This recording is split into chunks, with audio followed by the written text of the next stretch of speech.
ఎప్పుడు కూడా అభివృద్ధి పదంలో ముందుకెళ్తారు.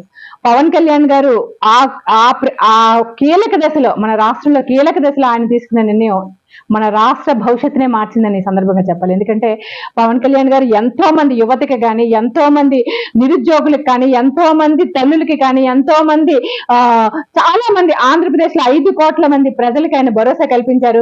నేను ఈ రాష్ట్రాన్ని అభివృద్ధి పదంలో ముందుకు నడిపించడం కోసం నేను ఉన్నాను మీకు. ఎందుకంటే ఈరోజు ప్రతి ఒక్క తల్లి, ప్రతి ఒక్క చెల్లి, ప్రతి ఒక అన్న, ప్రతి ఒక్క తమ్ముడు, ప్రతి ఒక్కరు కూడా తన కుటుంబ సభ్యులుగా ఆయన భావిస్తున్నారంటే ఆయన తీసుకునే కీలక సమయంలో ఆయన తీసుకునే ప్రత్యేకమైన ఒక నిర్ణయం అని చెప్పాలండి. ఈ రోజుల్లో ఎవరి పార్టీ మా పార్టీ మాది, మీ పార్టీ మీదని కాకుండా అన్ని పార్టీలతో కలుసుకుంటూ వెళ్ళు ఈ రోజు రావణ రాజ్యం మన రాష్ట్రంలో అంతమందాలంటే ఈరోజు మన జగన్మోహన్ రెడ్డి గారు మాట్లాడుతున్నారండి, వ్యవస్థలన్నీ కరెక్ట్ గా పనిచేయడని అని చెప్తున్నారు. ఒక ముఖ్యమంత్రి హోదాలో ఆయన కూర్చోబెట్టినప్పుడు ముఖ్యమంత్రి హోదాలో అధికారాన్ని దుర్వినియోగం చేయడమే కాకుండా ఆయన చుట్టూ ఒక రకమైన కీచక సామ్రాజ్యాన్ని ఆయన స్థాపిస్తూ వాళ్ళందరికీ ఒక రియల్ ఎస్టేట్ రంగంలో చూడండి, మన డ్రగ్స్ మాఫియా చూడండి, గంజాయి మాఫియా చూడండి, రాష్ట్రంలో ఇప్పుడు మనం ఎక్కడ చూసినా, మన విశాఖపట్నంలో ఎక్కడ చూసినా మనకి చాక్లెట్ దొరికినంత ఈజీగా ఆ గంజాయి ఇవన్నీ కూడా వ్యవస్థలన్నింటినీ తప్పుదారి పంపిస్తూ ఈ రోజు వ్యవస్థలు కరెక్ట్ గా పనిచేయండి అంటూ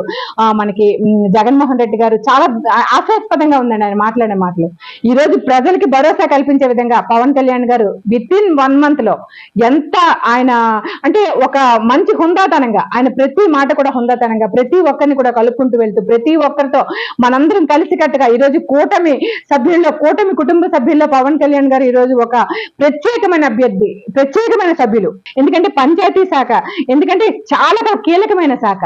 గ్రామాల అభివృద్ధికి కానీ, గ్రామాల్లో పట్టుకొమ్మలు కానీ అవన్నిటిని కూడా గ్రామాలలో జనసేన పార్టీని కూడా బలోపేతం చేయడానికి కాకుండా ఆయన గ్రామాల్లో యువతకి, నిరుత్సాహవంతులకి, ఉత్సాహవంతులకి అందరికీ కూడా భరోసా కల్పించే విధంగా ఆయన చాలా చాలా గొప్పగా గ్రామీణాభివృద్ధి కోసం ఆయన కృషి చేస్తారని, అలాగే ఆదర్శ గ్రామాలు తయారు చేయాలి. చాలా చాలా గ్రామాలు ఆదర్శవంతంగా యువత ఈరోజు వ్యవసాయ రంగాన్ని ఎన్నుకుంటున్నారు చాలా మంది యువత.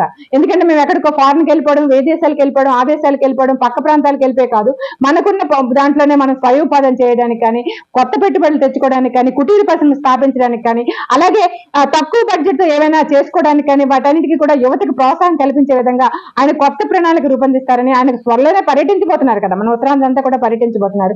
ఇవన్నీ కూడా కొత్త ప్రణాళిక రూపొందించే విధంగా ఉంటుందని గ్రామీణాభివృద్ధికి ఆయన ప్రత్యేకంగా కేటాయిస్తారు. ఎందుకంటే గ్రామీణ నీటిపారుదల శాఖ కూడా ఆయన తీసుకున్నారు. రూరల్ డెవలప్మెంట్ కోసం ఆయన చాలా ప్రత్యేకంగా కేటాయిస్తారు. కాబట్టి ఇంకా 1 month అయింది కాబట్టి 1 month తర్వాత చూడాలండి, ఒక 1 year తర్వాత చూడాలి మన రాష్ట్రాన్ని, యువతని ప్రోత్సాహం. ఎందుకంటే ఆయన ప్రతి స్పీచ్ కూడా యువతని ఉత్తేజపరచంగా, యువతకి ఇన్స్పైర్ చేసేటట్లుగా, యువత లెగిస్తే చాలండి. ఈ రోజులో గ్రామాల్లో ఉన్న ప్రతి యువత తమ ప్రాంతాల అభివృద్ధికి వాళ్ళే ఈ రోజు యువత అంతా కూడా తప్పుదారి పట్టిపోతున్నారు. గంజాయికి బానిసైపోతున్నారు, వ్యసనాలకు బానిసైపోతున్నారు, తాగుడికి బానిసైపోతున్నారు.